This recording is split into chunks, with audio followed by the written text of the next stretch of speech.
Greetings and welcome to my daily devotional for Wednesday, the 21st of October.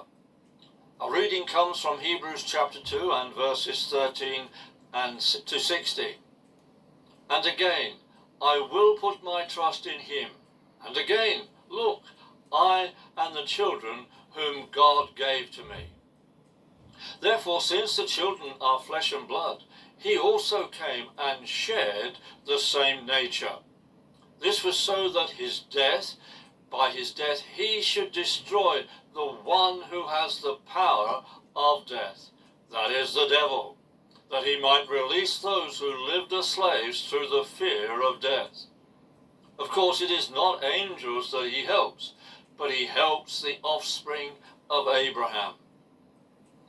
There can be no disputing the fact that we are flesh and blood. From the moment of our conception, we begin the journey to our birth as flesh and blood.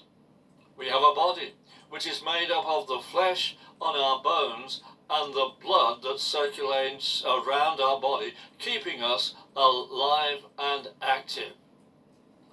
Now, the author to Hebrews makes this point and states that Jesus took on this same flesh and blood that we have. When he came to earth, it was in a body of flesh and blood. The Apostle John wrote in chapter 1 verse 14, "And the Word became flesh and lived among us, and we saw his glory, glory as the unique Son of the Father, full of grace and truth." Now, John makes the same point that Jesus came in the flesh, and like the writer to the Hebrews, he makes this point toward the beginning of his gospel. This suggests that both writers were aware that there were those false teachers in the church who disputed that Jesus actually came in the flesh. They taught that Jesus only appeared to come in the flesh, and that in reality he was a phantom, an apparition. They taught this because they believed that flesh and blood, like all matter, was evil. Therefore, God could have nothing to do with it. Hebrews states the truth that Jesus came and shared the same nature. Jesus took on the very form of the nature he had created.